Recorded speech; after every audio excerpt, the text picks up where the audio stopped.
이 히브리서가 기록된 AD 1세기에는 기독교 성도들이 상상할 수 없는 고난 속에서 살았습니다.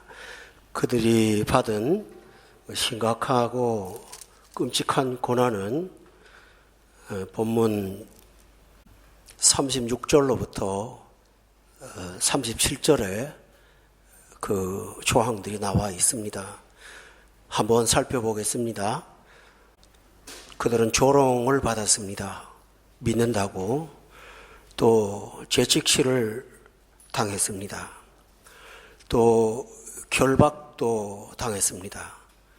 그리고 옥에 갇히는 시련도 받았습니다. 37절에 보면 36절과 비교할 수 없는 고난을 받았는데 돌로 치는 일을 당했습니다. 몸을 톱으로 잘리는 끔찍한 일도 겪었습니다. 칼로 죽임을 당하고 입을 것이 없어서 양과 염소의 가죽을 벗겨 입고 직장을 빼앗기고 생업을 빼앗겨서 궁핍과 환난과 학대를 받은 것이 초대교회 성도들의 특징입니다. 그들은 거주지에서 살 수가 없어서 38절에 보니까 사람이 있지 않은 광야와 산과 동굴 그리고 토굴 속에 들어가서 신앙생활을 이어갔습니다. 대부분의 신앙의 성도들은 그럼에도 불구하고 믿음을 지켰고 신앙의 충성을 포기하지 않았습니다. 그러나 좀 약한 성도들은 흔들리기 시작했습니다. 믿음 하나로 인해서 모든 것을 잃게 되자 그들은 하나 둘씩 하나님을 떠나게 되었던 것입니다. 그래서 그 성도들을 위로하고 중단하지 않고 믿음의 길을 걷도록 도울 필요가 있었는데 그 도움을 위해서 히브리서가 기록되어 그들에게 주어졌습니다. 그 까닭은 그럼에도 불구하고 히브리서 12장 1절에 보니까 끝에 우리 앞에 당한 경주가 있기 때문에 그 길을 끝까지 뛰어야 했기 때문입니다. 그래서 중단하지 않도록 이 길을 걷도록 하기 위해서 이 말씀을 기록하여 주고 있습니다. 그 위로 중에 가장 큰 위로가 예수 그리스도의 구원이고 그것을 믿음으로 사는 자가 믿음으로 산다고 하는 것이 11장의 내용에 나오는 전반적인 내용입니다. 오늘 우리가 이 세상을 사는데 정말 참 신자로 사는 것은 결코 쉽지가 않습니다. 타협하고 살면 그다지 어렵지 않습니다만 신앙의 절개를 지키고 하나님의 법을 타협하지 않고 살기를 위해서는 이 세상으로부터 초대교회 성도들이 당한 유사한 경우들을 많이 당할 수가 있습니다. 적어도 여러분은 세상에 살면서 믿음이라는 그 한 목적 때문에 어려움을 당할 때가 굉장히 많이 있을 것입니다. 그때마다 여러분도 흔들리지 않기를 이 말씀을 통해서 위로와 힘을 얻어야 되는데 이 본문에서 오늘 본문에서 우리는 과연 누구인가라는 것을 가르쳐 주므로 그 말씀을 돌아보면서 굳건히 믿음을 지키기를 하나님께서 원하십니다. 그 첫째가 우리는 떠난 자들이라는 것입니다. 15절에 보면 그들은 나온 본향이 있었다라고 되어 있습니다. 나왔습니다. 바로 앞절에 보면 믿음의 조상인 아브라함이 부모와 친척과 고향을 떠나서 나왔습니다. 우리는 불신의 가정에서 믿음의 자리로 나왔습니다. 우리는 어둠 속에 살다가 빛 가운데로 들어왔습니다. 우리는 자기 길을 걷다가 주님을 길이라고 믿으며 따라가게 되었습니다. 우리는 세상의 풍조와 마음의 욕심을 따라 살다가 예수 그리스도의 진리를 따라 사는 사람으로 부름받아 나왔습니다. 지금도 말씀을 드렸지만 우리가 나올 때는 자의로 나온 것이 아니고 11장 8절에 보면 중요한 용어 하나가 나옵니다. 그것은 믿음으로 아브라함은 부르심을 받았을 때에 나아갔다라고 되어 있습니다. 여러분 한 분 한 분 구원의 자리로 나온 것은 우리가 믿음을 갖고자 하는 의지나 어떤 동기가 아니고 그 전에 하나님이 여러분을 한 사람 한 사람 불러주셔서 나온 것입니다.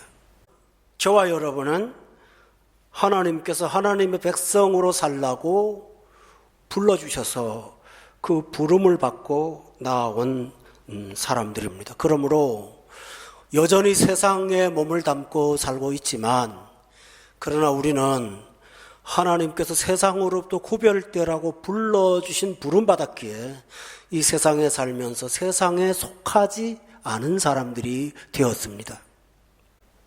그래서 우리는 오늘 본문에서 두 가지 용어로 우리 정체성을 말합니다. 하나는 본문 13절에 보면 우리를 일컬어 땅에서는 외국인이라고 했습니다.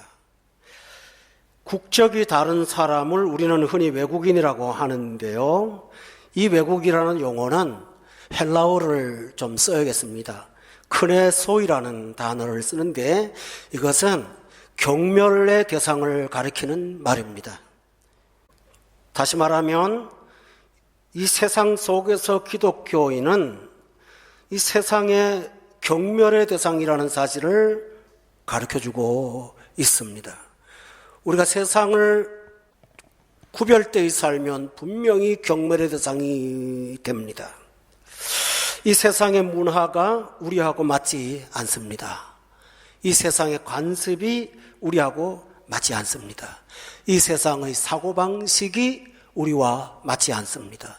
세상은 자기 유익을 위해 살지만 믿는 자들은 먹든지 마시든지 무엇을 하든지 목적이 하나님의 영광을 위해 살기에 목적 자체가 달라서 결코 세상의 인정을 받을 수는 없습니다. 그러므로 우리는 외국인입니다. 여러분이 세상에서 믿음으로 살다가 세상의 배척을 받을 때 우리 자신의 문제가 아니라 믿음의 사람은 당연히 받는 것이라는 사실을 여러분은 기억하시기 바랍니다. 마태복음 5장에서 예수님은 팔복을 말씀하실 때 의를 위하여 박해를 받는 자는 복이 있나니 저희가 하나님의 아들이라 일컬음을 얻을 것이요. 그리고 이렇게 말씀하셨습니다. 너희 앞에 있던 선지자들도 이와 같이 살았다고 말씀하고 있습니다. 그러므로 세상의 친화력을 갖기를 노력할 것이 아니라 세상의 어떤 적대를 받더라도 여러분은 그리스도인으로서의 그 모습과 정체성을 가지고 살아가시기를 바랍니다. 두 번째, 우리는 나그네입니다. 본문 13절에 보면 외국인과 나그네라고 되어 있습니다. 이 나그네라는 말은 세상 사람도 다 인정하는 바입니다. 유행가 가사에도 인생을 나그네길이라고 표현했지요. 그러나 세상이 말하는 나그네는 정처 없이 떠도는 것을 나그네라 합니다. 목적지가 없이 살다가 죽음으로 끝나는 것을 나그네라 합니다. 그런데 오늘 본문은 전문 용어를 쓰고 있습니다. 헬라어의 파레피데모이라는 단어를 쓰는데 이것은 어떤 목적지가 있어서 그곳을 향하여 걸어가는 사람을 일컫는 말입니다. 세상은 방황하는 사람, 정처 없음의 발걸음을 나그네라 하지만 믿는 사람들은 이 땅은 지나가는 과정이라는 것이 믿음의 특징입니다. 따라서 우리는 목적지를 향하여 가는 나그네이지 방향이 없이 목적 없이 가는 나그네가 아닙니다. 그렇다면 나그네라는 특징의 강조점은 무엇일까요? 이 세상이 우리의 자리가 아니라는 것을 일컫는 말입니다. 여러분은 살면서 경험하게 됩니다. 이 세상 어느 곳에서도 신자는 진정한 만족을 찾지를 못합니다. 경제적으로 먹고 살 수 있는 근거가 있는데 사람이 살 만한 환경은 없습니다. 만족하지 못합니다. 내 친척, 이웃, 친근한 친구들과 모든 익숙한 환경들이 있지만 그곳에는 우리의 생활을 공급하는 공급이 없어서 가까운 사람들을 두고 떠나야 되는 것이 이 세상입니다. 경제가 부유하고 환경이 좋은데 살려고 이민을 가서 보니까 총을 들고 합법적으로 들고 다니는 세상 속에서 총을 맞을지 몰라 불안에 떠는 것이 이 세상의 특징입니다. 스위스같이 아름다운 환경을 경험하는 교민에게 제가 물어봤습니다. 좋지요? 그분이 이렇게 말하더라고요. 돈만 있으면 좋은 나라예요. 많은 뜻을 담고 있더라고요. 또 한 분한테 물었어요. 여행 갔다 오신 분한테 너무 좋더냐고 그랬더니 일주일 지나니까 집에 가고 싶었어요. 아름답고 그림 같은 풍경의 전원이지만 그곳에 날 사랑하는 어떤 인격이 없기에 우리는 그 무의미한 환경을 바라보면서 사랑의 흔적을 찾게 됩니다. 성도 여러분, 한마디로 말하면 예수 믿는 사람은 이 세상 어디에도 만족이 없습니다. 그뿐만이 있습니까? 키엘 케고레라는 철학자는 이렇게 말합니다. 우리는 항상 이 세상에 살면서 낯설음을 경험한다. 제가 수년 전 제 어릴 때 자랐던 고향을 우리 집사람과 함께 한번 차로 슬쩍 들어가 보았는데 너무너무 낯설었습니다. 딱지를 치던 곳, 나무에 올라가서 다람쥐를 쫓던 곳, 이런 기억들은 있지만 그 장소는 제 속에 있는 정서와는 전혀 맞지 않은 낯선 타향이었습니다. 교민 여러분들이 경험하는 게 뭘까요? 비행기표 끊어서 비행기 타러 갈 때 설레는 마음, 비행기 속에 있을 때 마음, 내려서 고향에 왔다는 마음이지만 이틀 지나면 없어지는 것. 그것도 내 자리가 아니라는 낯설음. 그런데 이 뜻은 세상이 부족하기 때문이도 있지만 하나님께서 그렇게 만드셨기 때문이라고 전도서 기자가 말합니다. 전도서 3장 11절에 보면 하나님께서 영원을 사모하는 마음을 주셨다라고 되어 있어요. 이 세상에는 영원한 것이 없습니다. 따라서 우리는 영원을 사모하는 최상의 마음을 갖고 있기에 이 세상은 우리의 마음을 만족시켜 줄 수가 없습니다.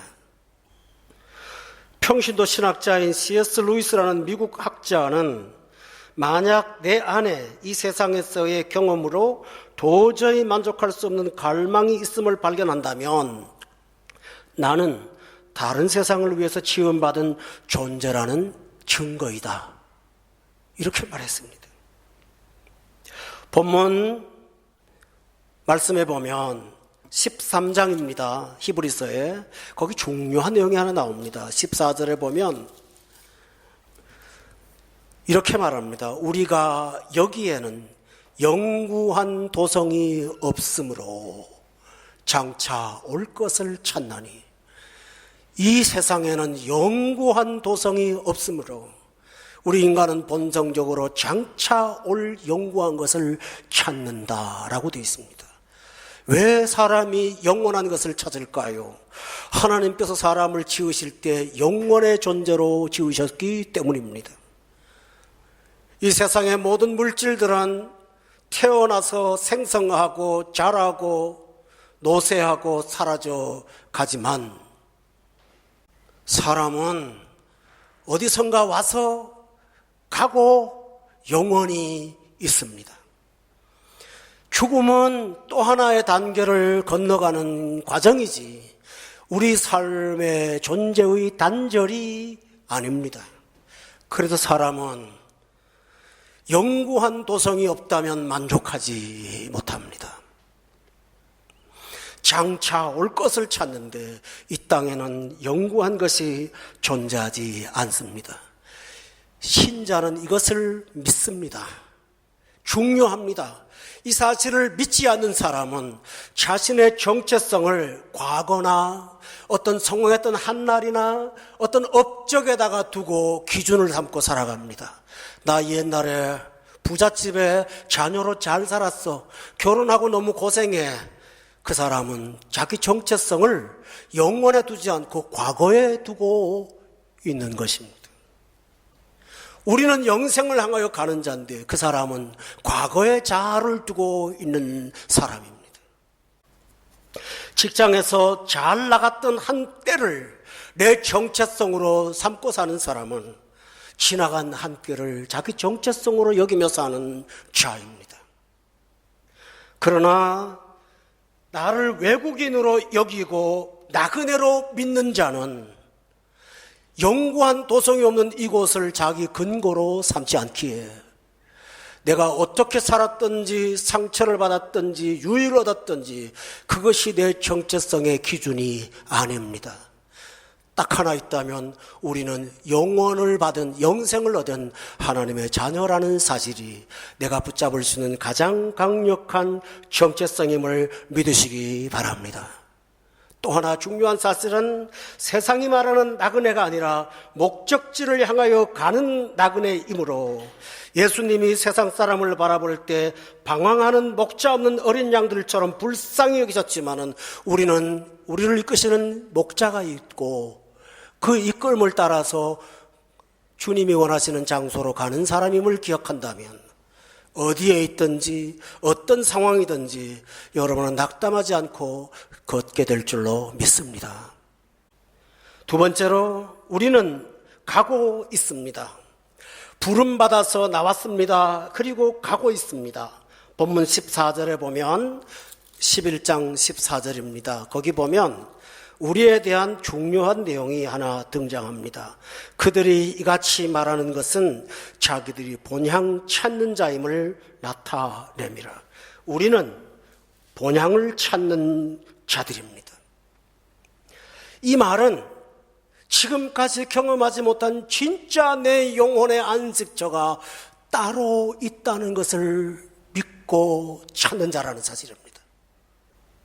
본문 15절을 보시면 그들이 나온 바 본향을 생각하였더라면 돌아갈 기회가 있었으려니와 우리는 나온 바 본향인 갈대아 우루 세상 불신의 가정 믿기 전의 삶 그것을 본향으로 생각했더라면 얼마든지 돌아갈 기회가 있었겠지만 그러나 우리는 그 본향을 찾는 것이 아니라 하나님이 허락하신 진짜 본향을 찾는 자들입니다. 그래서 12장 1절에 아까도 말씀을 드렸지만 우리는 우리 앞에 당한 경주를 하는 자들이지 방황하는 자들이 아닙니다. 따라서 우리 인생은 평가를 받기에 아직 이릅니다. 내가 스스로 내 인생을 놓고 성공을 했다, 실패했다, 얻었다, 못 얻었다 평가할 필요가 없습니다. 우리는 가고 있습니다. 우리는 건축하는 건축물이라면 공사 중입니다. 우리는 길을 떠난 나그네라면 아직 목적지에 도착하지 않았습니다.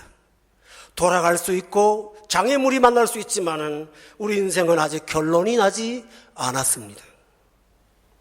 여러분, 이 성경 구절을 보면서 우리보다 앞서 경건한 생각을 했던 바울의 삶의 자세를 한번 찾아보면 좋겠습니다. 신약 성경 빌립보서 3장에 나와 있습니다. 12절 말씀입니다. 다 같이 한번 읽어보겠습니다. 14절까지요. 12절부터 14절. 참 귀한 말씀이에요. 여러분의 고백이 되기를 바라요. 시작. 얻었다 함도 아니요 온전히 이루었다 함도 아니라 오직 내가 그리스도 예수께 잡힌 바 된 그것을 잡으려고 달려가노라. 형제들아, 나는 아직 내가 잡은 줄로 여기지 아니하고 오직 하늘 즉 뒤에 있는 것은 잊어버리고 앞에 있는 것을 잡으려고 푯대를 향하여 그리스도 예수 안에서 하나님이 위에서 부르신 부름의 상을 위하여 달려가노라. 굉장한 고백입니다. 얻었다 함도 아닙니다. 이루었다 함도 아닙니다. 삶의 업적을 뒤돌아보면서 교만하지도 않습니다. 이루지 못한 일 때문에 낙담도 하지 않습니다. 자기가 갖고 있는 욕망이 아니라 그리스도 예수께 잡힌 바 된 그것이 삶의 목표가 되어서 달려가는 사람, 이것이 저와 여러분입니다. 그러므로 여러분의 눈에 보이는 것을 통해서 여러분 자신을 평가하지 않기를 바랍니다. 사람이 사람을 평가하면 두 가지밖에 없습니다. 우월감에 빠지든가, 우월감에 빠지면 하나님을 무시합니다. 열등감에 빠지면 절망합니다. 그러므로 우리는 달려가고 있다는 사실을 기억하면서 우리 앞에 당한 경주를 중단하지 않고 뛰기를 주의 이름으로 축원합니다. 세 번째입니다. 우리는 그냥 뛰는 것이 아니라 바라보며 뛰고 있습니다. 다시 말하면 소망이 있습니다. 본문 히브리서 11장 13절에 보면 이 사람들은 다 믿음을 따라 죽었으며, 그 다음 말씀을 제가 좀 주목해 봅니다. 약속을 받지 못하였습니다. 교우 여러분, 우리식으로 표현하면 약속된 것을 받지 못했다라는 표현입니다. 아브라함의 예가 앞에 나오지요. 하늘의 별처럼 바다의 모래처럼 많은 자손을 주겠다고 말씀하셨고, 내 눈이 보이는 데를 전부 너의 땅으로 하겠다고 약속하셨는데, 아브라함 생전에 그 약속을 눈으로 보지 못했습니다. 이 땅에 사는 삶 동안 우리가 못다 이룬 일들을 보면서 하나님이 왜 내게 이렇게 대우하시나 생각하지 않아야 합니다. 아브라함은 영혼의 관점으로 세상을 봤습니다. 굉장히 중요한 것입니다. 그러므로 이 땅에서 여러분의 눈으로 하나님의 약속이 성취되는 것을 보지 못했더라도 영혼의 관점에서 본다면 이루지 못한 것이 아니라 이루어 가고 있는 것입니다. 이것이 소망입니다. 그래서 약속을 받지 못하였으되 13절에 그 다음 절에 보면 그것을 낙담하지 않고 멀리서 보고 환영했다라고 되어 있습니다. 본문 16절에 보면 그들은 멀리서 보고 환영하는 까닭이 이 땅에서 완성이 최고가 아니라 더 나은 본향을 사모하기 때문입니다. 여러분, 오늘 본문에 보면 15절에는 나온 바 본향을 말하고 16절은 그보다 더 나은 본향이 있다는 것을 대조하고 있습니다. 우리 믿는 자들은 나온 바 본향은 돌아가지 않지만 더 나은 본향을 소망하며 사는 자들입니다. 여러분, 우리가 왜 소망하는 것이 더 나은 본향일까요? 11장 10절에 보면 이 더 나은 본향은 하나님이 계획하시고 지으실 터가 있는 성입니다. 이 세상의 본향은 사람의 건축물로 구성되어 있습니다. 그러나 더 나은 본향은 하나님이 계획하시고 지으실 터가 있는 하나님의 성입니다. 여러분, 와닿지 않을 수 있습니다. 이해합니다. 가보지 못했는데요. C.S. 루이스는 이렇게 말합니다. 가보지 못한 곳에 대한 동경심, 들어보지 못한 음악 소리, 보지 못한 기가 막힌 그림, 이것이 천국이야 라고 표현했습니다. 하나님이 계획하시고 세운 나라이기 때문에 이 세상에 여러분이 동경하는 나라는 흔들리고 무너지고 사라지지만 히브리서 12장의 28절에 보면 이 나라는 흔들리지 않는 나라라고 했습니다. 이 땅에서 복음으로 천국을 세워가시는 여러분, 우리는 흔들리지 않는 나라를 세워가고 있다는 사실을 믿으십시오. 이것이 하나님의 은총입니다. 가정을 한번 보시면서 나이 드신 성도님들은 저와 함께 경험을 하고 계시지만 고생하면서 젊은 날을 살아셨습니다. 어렵게 자녀들을 키우고 쉽지 않은 곤고한 생을 살았는데 3대가 나오고 4대가 나오면서 나를 따라 복음의 사람으로 걸어가는 영적 후손을 바라볼 때 그것은 흔들리지 않는 나라입니다. 얼마나 감사합니까?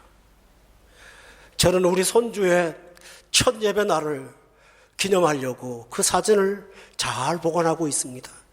어떤 사진 중에서도 제일 그게 좋아요. 그리고 두 번째, 세례받는 그날에 대한 또 사진을 보면서 참 마음이 즐거워요. 육신적인 혈육도 좋지만 영적인 가문을 계승할 수 있었다는 사실이 저한테는 무엇보다 귀하게 다가옵니다. 교우 여러분, 한 생을 살고 뒤돌아보면 여러분이 걸어왔던 길, 여러분이 몸담았던 교회, 섬겼던 헌신, 수고했던 땀 흘림이 흔들리지 않는 나라를 세웠다는 사실을 믿으십니까? 오늘 여러분은 그것이 가장 귀한 가치임을 믿으시기를 주의 이름으로 축원합니다. 세상에 어떤 것이 다 흔들려도 그것은 흔들리지 않기 때문에 여러분은 성공자라는 사실을 믿으십시오. 이것이 신앙입니다. 두 번째로는 왜 더 나은 본향일까요? 그 본향은 오늘 본문 11장의 16절에 보면 이 본향은 하늘에 있는 것이기 때문입니다. 여러분 히브리서 12장 22절을 찾아서 함께 꼭 보셨으면 좋겠습니다. 하늘에 있는 본향은 누가 있을까요?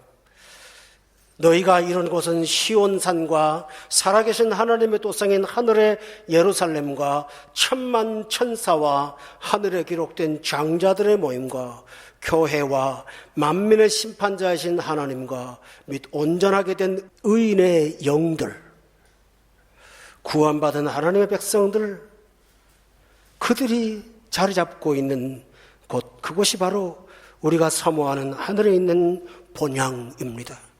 우리가 예수 믿게 해서 올라간 그곳, 하늘에 있는 본향입니다. 모든 예수 믿는 구원받은 민족들이 있는 곳, 이것이 바로 더 나은 본향입니다. 이 땅에 살다가 영생을 누리고 살다가 주님께서 부르실 때에 우리도 그 나라에 입성하여 그들과 함께 서 있게 됩니다. 할렐루야.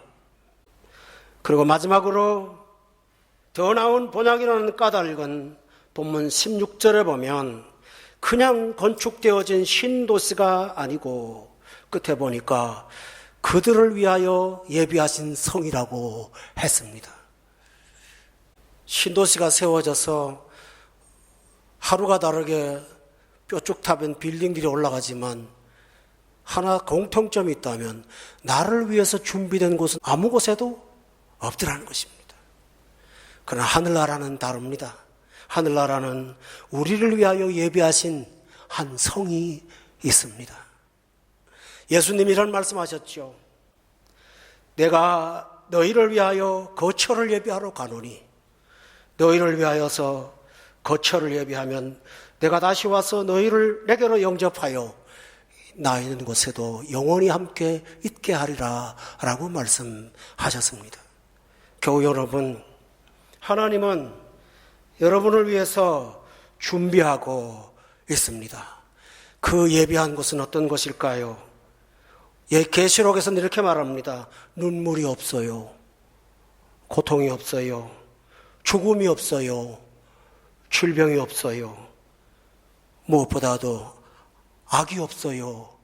죄가 없어요.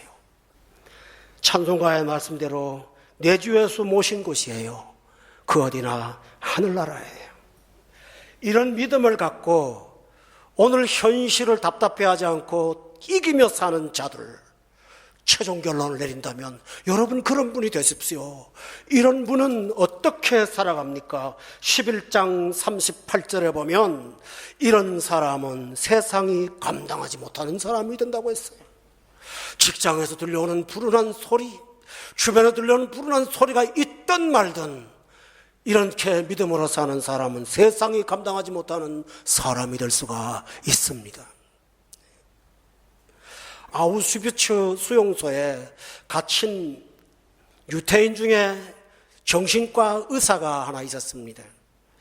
아침마다 죄수들을 줄을 세워놓고 가스실로 끌고 가는 사람들을 무작위로 너 하고 끌고 나오는데 이 사람이 살아남기 위해서 소망을 가지고 기도하다가 기쁘게 살아야겠다는 생각이 들더래요. 그래서 유리 조각어디를 하나를 구해갖고 살이 배도록 면도를 아침마다 했답니다.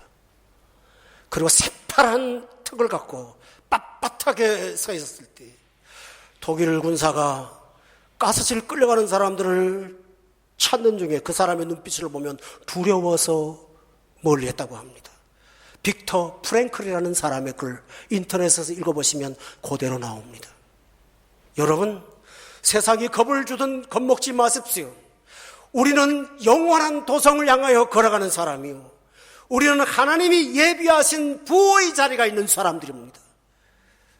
그 믿음을 가지고 외국인처럼 나그네처럼 걸어가십시오. 이런 사람은 세상을 이깁니다. 세상이 감당하지 못합니다. 본문의 13절에 보면 굉장히 귀한 말씀이 있습니다. 이 세상의 대부분의 사람들은 죽을 때 어떻게 죽습니까? 병으로 죽습니다. 사고로 죽습니다. 낙담하고 노쇠해서 죽습니다. 그러나 믿음의 사람은 죽어도 믿음을 따라 죽습니다. 여러분, 죽음 뒤에 뭐가 있다고 믿음을 따라 죽을 수 있습니까? 믿는 자는 죽음도 그 믿음을 저해하지 못합니다. 이런 힘으로 살아갈 수가 있습니다. 그러므로 여러분은 이 말씀을 듣고 영혼의 어깨를 펴고 당당하게 이 세상을 대처하시기 바랍니다. 세상에 담대하셔서 하나님의 손을 잡고 기쁘게 걸어가는 저와 여러분 되어서 우리의 당당함이 복음의 증거가 되도록 살아가시는 여러분 되기를 바랍니다.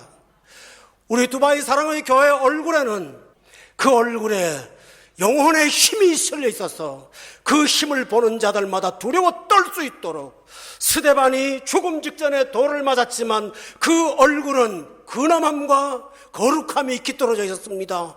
얼굴에 돌을 맞아 피투성이가 되었지만 그의 얼굴은 천사의 얼굴처럼 빛났다고 성경이 말하고 있습니다. 바로 여러분 이와 같이 사시기를 바랍니다. 그래서 믿음의 사람으로 승리하셔서 마침내 하나님 앞에 섰을 때 착하고 충성된 종이라고 인정받는 우리 모두가 될 수 있기를 예수 이름으로 축원합니다. 기도하겠습니다.